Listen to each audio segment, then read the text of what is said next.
problema keluarga, masa lampau dan masa kini. Kita baca Pengkhotbah pasal 1 ayat 9 dan ayat 10. Apa yang pernah ada akan ada lagi, dan apa yang pernah dibuat akan dibuat lagi. Tak ada sesuatu yang baru di bawah matahari. Adakah sesuatu yang dapat dikatakan, lihatlah ini baru, tetapi itu sudah ada dulu, lama sebelum kita ada. Saudara, mengapa saya mengambil ayat ini? Jadi firman Tuhan sudah berkata kepada kita bahwa problema keluarga itu yang sekarang terjadi itu bukan hal yang baru sebenarnya. Itu sudah ada dulu. Jadi di dalam dunia ini tidak ada yang baru sebenarnya. Yang kita anggap baru sebenarnya sudah terjadi. Nah, itulah sebabnya saya mengajak kita kembali kepada firman. Karena firman ini sepanjang masa. Firman ini menjadi cermin bagi kita. Dan kita harus bersyukur kepada Tuhan bahwa Tuhan itu adalah Tuhan yang transparan. Tuhan tidak pernah menyembunyikan sesuatu. Roh Kudus menulis firman ini apa adanya. Yang baik ya baik, yang jelek ya jelek, yang salah ya salah, yang benar ya benar. Nah, itulah sebabnya kita mau melihat dari keluarga-keluarga nenek moyang kita. Yaitu 3 keluarga, yaitu keluarga Abram, Ishak, dan Yakub. Mengapa saya katakan nenek moyang? Walaupun kita berlainan bangsa dengan mereka, tapi firman Tuhan berkata bahwa kitalah Israel-Israelnya Tuhan. Justru kita inilah keturunan Abraham. Pertama-tama, kita akan lihat dulu dari keluarga Abraham. Saya pakai kata keluarga Abram. Mengapa? Karena terjadi sebelum Abraham diubah namanya. Keluarga Abram dan Sarai, tapi sebelum saya lebih lanjut, ya saya perlu katakan bahwa 3 keluarga ini 3 keluarga yang luar biasa. Jadi ini dipakai Tuhan jelas, tapi kita mau belajar dari sisi rumah tangga mereka. Sebab itu saya tidak berharap saudara nanti punya persepsi yang jelek kepada mereka. Mereka ada orang-orang yang luar biasa. Tapi ada hal-hal yang perlu kita pelajari, yang perlu menjadi cermin bagi kita. Jadi pertama adalah keluarga Abram dan Sarai. Kalau saya simpulkan, keluarga Abram dan Sarai ini adalah keluarga yang mengambil jalan pintas. Mari kita baca di dalam Kejadian pasal 16 ayat 1 dan ayat yang kedua. Adapun Sarai istri Abram itu tidak beranak. Ia mempunyai seorang hamba perempuan orang Mesir, Hagar namanya. Ayat 2, berkatalah Sarai kepada Abram, engkau tahu Tuhan tidak memberi aku melahirkan anak, karena itu baiklah hampiri hambaku itu, mungkin oleh dialah aku dapat memperoleh seorang anak. Dan Abram mendengarkan perkataan Sarai. Saudara-saudara, mandul memang satu masalah dalam keluarga. Bahkan sampai sekarang pun bisa jadi masalah. Tapi sebenarnya itu tidak perlu jadi masalah, saudara-saudara. Ini sudah zaman akhir. Kalau saudara tidak dipercaya anak, saudara nikmati. Nah saudara-saudara, memang ini problem. Tapi problem ini sebenarnya bagi Tuhan tidak ada problem. Bagi Tuhan tidak ada yang mustahil. Jadi bagi Tuhan itu bukan masalah. Apalagi Abram sudah mendapatkan janji Tuhan jelas. Bahwa engkau akan memperoleh anak. Bahwa keturunanmu akan seperti bintang di langit dan pasir di laut. Sudah jelas itu. Namun masalah itu timbul justru manusianya. Ketika manusia bimbang, tidak percaya kepada Tuhan, nah itulah mulai timbul. Di sini kita melihat bahwa Sarai bimbang. Setelah 10 tahun, 15 tahun mereka menanti, kok Tuhan tidak bekerja, tidak berbuat apa-apa. Kayaknya Tuhan ini sudah lupa. Atau kayaknya mungkin maksud Tuhan bukan begitu. Maksud Tuhan itu kita harus ambil anak. Atau ini Hagar, dapat anak dari Hagar. Nah, mulai berbagai macam logika mulai jalan, pikiran-pikiran manusia mulai jalan. Tidak lagi pakai iman, tapi pakai pikiran. Maka mereka akhirnya mengambil jalan sendiri. Dan saudara tadi sudah perhatikan bukan? Apa yang dikatakan oleh Sarai? Mungkin. Nah mungkin. Segala yang mungkin ini kita harus beri tanda tanya. Kalau firman Tuhan itu tidak ada mungkin. Firman Tuhan itu pasti. Firman Tuhan itu jelas. Tuhan tidak membuat kita mungkin ini mungkin itu. Jadi ini sudah mulai pikiran jalan. Dan akhirnya mereka mengambil jalan sendiri. Mereka mengambil jalan pintas. Dan kita tahu saudara-saudara, maka Hagar mendapatkan anak dari Abraham. Dan mulailah konflik itu terjadi. Ternyata jalan pintas itu tidak menyelesaikan masalah. Jalan pintas itu malah membuat masalah baru. Keluarga yang tadinya tenang, tidak ada masalah. Abram, Sarai, meskipun tidak dikaruniai anak, tapi mereka bisa tenang, beribadah, menyembah Tuhan, membuat mezbah, melayani Tuhan. Tapi ketika jalan pintas, jalan manusia yang ditempuh, maka yang terjadi adalah apa? Konflik. Keluarga yang tenang jadi kacau. Abram dan Sarah berbenturan terus. Ini menjadi satu pelajaran bagi kita. Jangan kita mengambil jalan pintas. Jalan pintas sepertinya gampang, sepertinya menyelesaikan masalah. Tapi jalan pintas itu membuat masalah yang baru. Memang menunggu itu tidak mudah. Ada seorang hamba Tuhan, senior berkata demikian, "Time is the real test of a man's character." Waktu itu adalah ujian yang sesungguhnya dari karakter seseorang. Seringkali Tuhan memakai waktu, memakai penundaan untuk menguji kita. Apakah kita tetap percaya, kita tetap sabar menunggu Tuhan, atau kita memakai jalan kita sendiri? Jelas, Tuhan seringkali memakai waktu untuk menguji karakter kita. Nah, inilah sebabnya biarlah kita mau melangkah itu benar-benar sesuai dengan kehendak dan rencana Tuhan. Dan firman Tuhan mencatat bahwa problem dari keluarga Abram itu terus berlarut-larut sampai Ishak lahir. Sampai Ishak menjadi besar. Jadi kalau saya perkirakan mungkin itu bisa berlangsung sekitar 20-25 tahun. Terus terjadi masalah di dalam rumah tangga. Jadi problem jalan pintas itu kelihatannya cuma selangkah. Keliru selangkah, habis semua. Makanya di sini ada satu pelajaran juga bagi kita. Bagi suami-suami, bagi istri-istri. Istri harus lebih sabar. Tapi suami di sini juga satu pelajaran bagi suami-suami, bahwa suami harus punya prinsip. Betul itu. Suami harus punya prinsip. Kalau memang kita tahu itu adalah kebenaran firman Tuhan, kita nggak boleh goyah. Jadi sama-sama harus belajar di sini. Tapi intinya suami istri harus punya apa? Iman yang sepakat. Karena bagaimanapun juga kalau tidak sepakat itu akan saling mempengaruhi. Rupanya di sini kita melihat Sarai agak kurang sepakat dengan Abram. Kayaknya ini dari pihak Sarai dia goyah. Tapi seharusnya Abram harus menguatkan. Tapi Abram tidak. Dia malah menuruti perkataan Sarai. Tujuan kita dipersatukan oleh Tuhan itu untuk saling menopang. Pengkhotbah pasal 4 ayat 9 dan ayat yang ke-10. Berdua lebih baik daripada seorang diri, karena mereka menerima upah yang baik dalam jerih payah mereka. Karena kalau mereka jatuh, yang seorang apa? Mengangkat temannya. Ya, bukan ikut jatuh, tapi harus diangkat. Tetapi why orang yang jatuh, yang tidak mempunyai orang lain untuk mengangkatnya. Ini tujuannya, makanya harus sepakat, imannya sepakat, saling menopang. Bukan saling tambah gandoli, tambah membuat jauh, tapi saling mendorong. Kalau kita lihat istri kita lemah, kita dorong. Sebaliknya istri lihat suami lemah, didorong dalam iman. Maka saya yakin keluarga itu akan diberkati oleh Tuhan luar biasa. Haleluya, puji Tuhan. Sekarang kita akan lihat keluarga dari Ishak dan Ribka. Keluarga Ishak dan Ribka, kalau saya boleh simpulkan, adalah keluarga yang tidak bertumbuh. Mengapa demikian? Kalau kita lihat Ishak dan Ribka ini pada mulanya berjalan dengan indah, dengan luar biasa, dengan baik. Ishak anak Abraham, seorang yang dengar-dengaran yang baik, dan dia mendapat Ribka, seorang penggembala wanita, seorang yang baik juga. Pertemuannya begitu indah. Namun sayang, yang baik ini tidak berjalan terus-menerus. Problema mulai datang, kapan itu terjadi? Ketika mereka punya anak kembar. Saya baca saja. Lalu bertambah besarlah kedua anak itu. Esau menjadi seorang yang pandai berburu, seorang yang suka tinggal di padang. Tetapi Yakub adalah seorang yang tenang, yang suka tinggal di kemah. Perhatikan ayat 28. Ishak sayang kepada Esau, sebab ia suka makan daging buruan. Tetapi Ribka kasih kepada Yakub. Apa yang terjadi di sini? Pilih kasih. Nah, saya perhatikan sebagai orang-orang tua, jangan sampai ini terjadi di dalam rumah tangga. Terjadi pilih kasih. Yang satu yang cinta ini, kakak, yang satu cinta adik, atau sebaliknya yang satu cinta ini, yang satu cinta ini. Nah, ketika terjadi demikian, maka problema akan muncul. Jadi tidak boleh ada siapa yang salah, Ishak atau Ribka, kedua-duanya salah. Anak itu harus sama, tidak boleh ada pilih kasih satu dengan yang lain. Harus sama, hati kita harus sama, mencintai. Esau juga mencintai Yakub juga mencintai Esau. Namun kalau dilihat dari kacamata rohani, Ribka masih lebih benar. Mengapa? Karena sebelum anak itu lahir,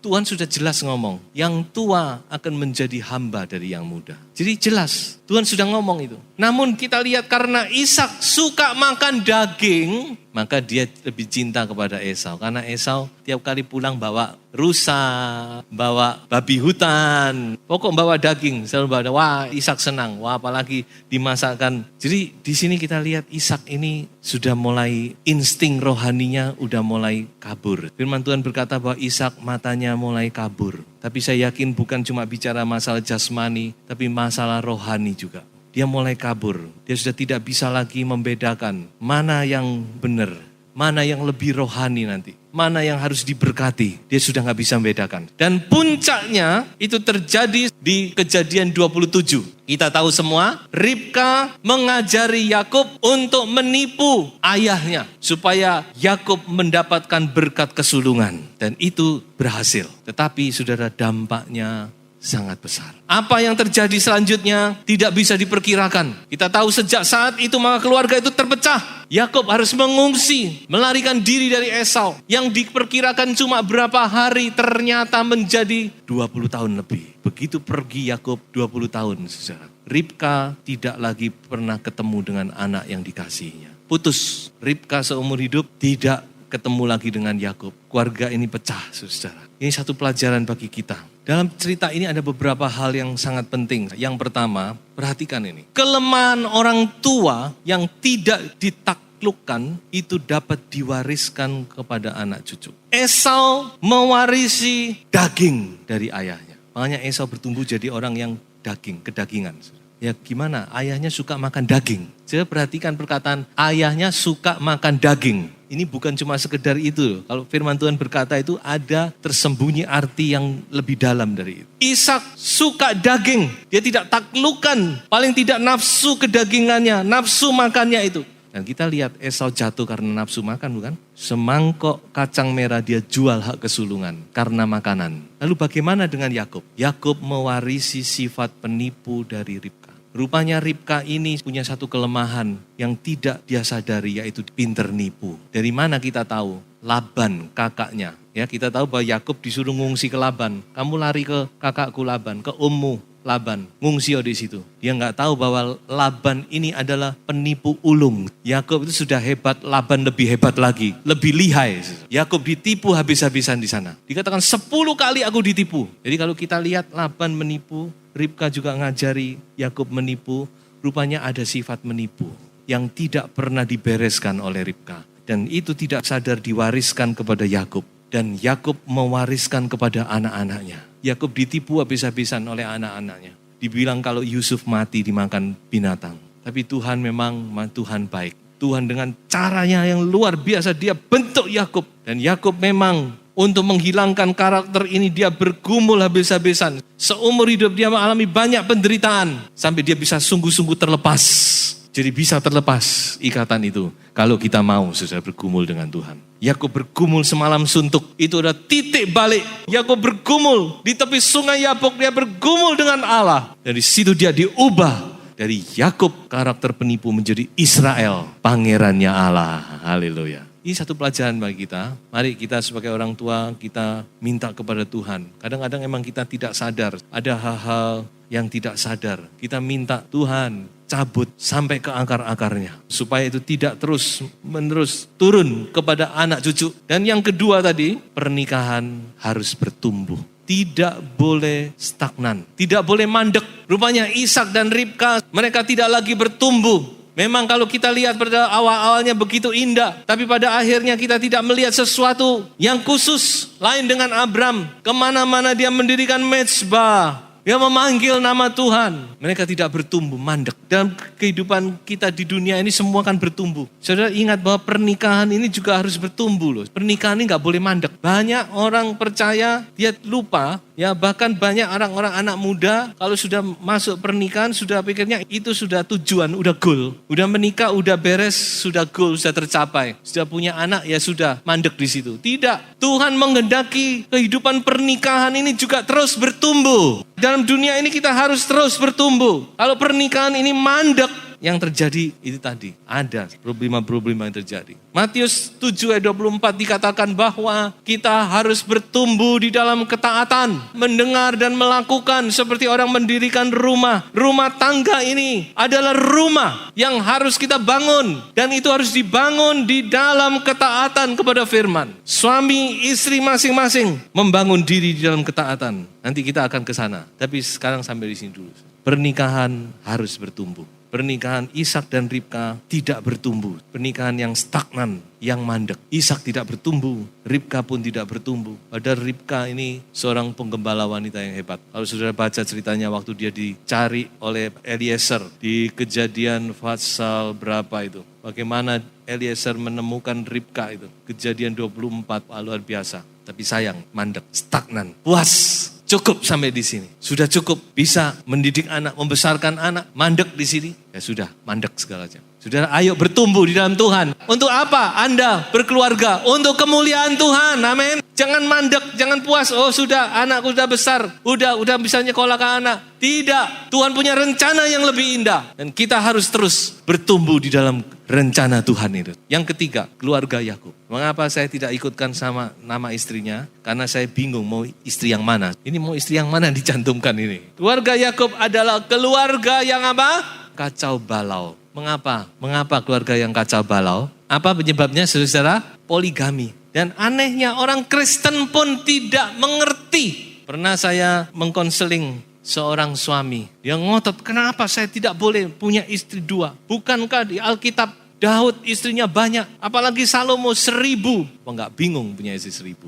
Saya cuma 2, kenapa enggak boleh? Saudara, saya mau beritahu, saudara harus mengerti satu hal, perjanjian lama dan perjanjian baru itu ada bedanya. Di perjanjian baru, Allah kembali kepada yang awal. Jadi jangan sudah salah mengerti loh. Ada banyak orang salah mengerti perjanjian lama boleh 5, perjanjian baru kan masa anugerah. Nah, kalau ini 5 boleh, kalau ini 50 karena anugerah. Jangan keliru loh. Anugerah yang diberikan oleh Allah dalam perjanjian baru ini justru adalah berupa kemampuan untuk kita melaksanakan firman. Hukum perjanjian baru itu lebih berat dari hukum perjanjian lama. Kalau saudara tidak tahu, baca Matius 5:6-7. Berat itu. Jadi perjanjian baru Allah kembali kepada tujuan yang awal. Apa tujuan Allah yang awal menciptakan keluarga? Sebab pada awal dunia Allah menjadikan mereka laki-laki dan perempuan. A man and a woman. Bukan a man and many women. Bukan. Sebab itu laki-laki akan meninggalkan ayahnya dan ibunya dan bersatu dengan istrinya sehingga berapa? Keduanya itu menjadi satu daging. Demikianlah mereka bukan lagi 2, melainkan 1. Karena itu apa yang telah dipersatukan Allah tidak boleh diceraikan oleh manusia. Di dalam perjanjian lama dan baru itu lain. Tapi tujuan Allah menciptakan manusia pada awalnya. 1 laki-laki, 1 perempuan. Bukan 1 laki-laki dan berapa perempuan. Tidak. Walaupun rusuknya Adam banyak. Rusukku kan banyak Tuhan. Kok cuma diambil 1? Ambilin lagi gak apa-apa Tuhan. Supaya seimbang. Allah cuma ciptakan 1 Adam, 1 Hawa. Dan itu digabung oleh Allah. Mereka bukan lagi 2. Melainkan mereka menjadi 1.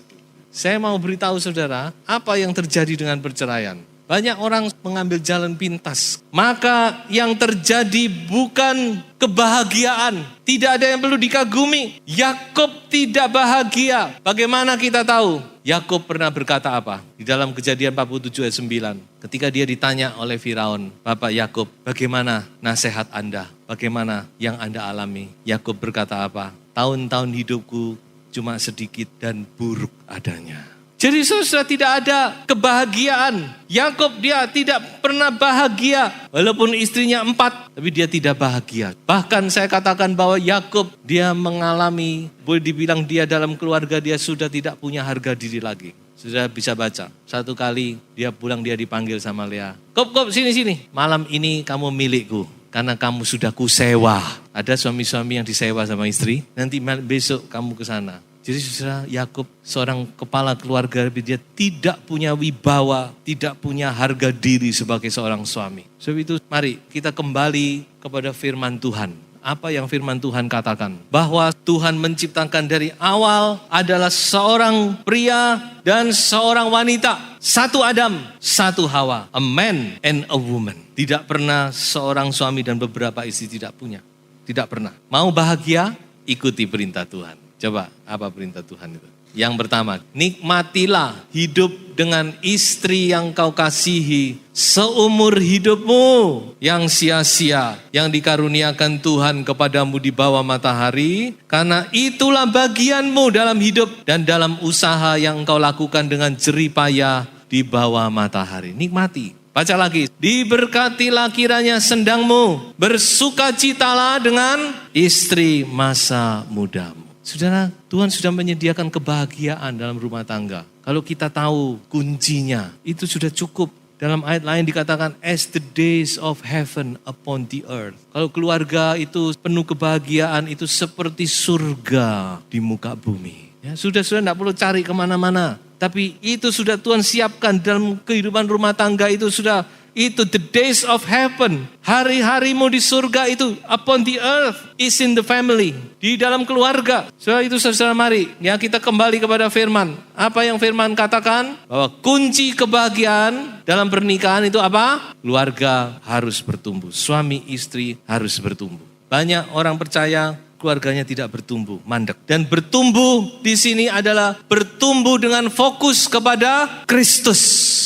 Bukan asal bertumbuh loh ya. Bertumbuhnya harus satu fokus. Saudara. Maka saudara akan semakin sepakat. Dan kita jujur, sepakat itu tidak mudah. Amin. Tidak mudah. Siapa yang bilang sepakat itu mudah? Tidak mudah. Lalu bagaimana kita bisa sepakat? Suami punya karakter sendiri, punya latar belakang sendiri, punya jalan pikiran sendiri. Istri juga demikian. Tidak usah terlalu jauh, laki dan perempuan aja sudah lain. Bagaimana kita bisa mencapai sepakat ini? Kita harus punya fokus yang sama. Dan kita harus terus bertumbuh. Ya, kalau ini terus maju, nanti akhirnya makin hari makin apa? Makin cedek, makin dekat, makin sepakat. Tapi coba satunya maju, satunya mundur. Makin jauh. Jadi untuk dua-dua mencapai kesepakatan, dua-dua harus bertumbuh. Suami bertumbuh, istri juga bertumbuh. Coba kita baca Efesus pasal 4 ayat 13. Sampai kita semua telah mencapai kesatuan iman dan pengetahuan yang benar tentang anak Allah.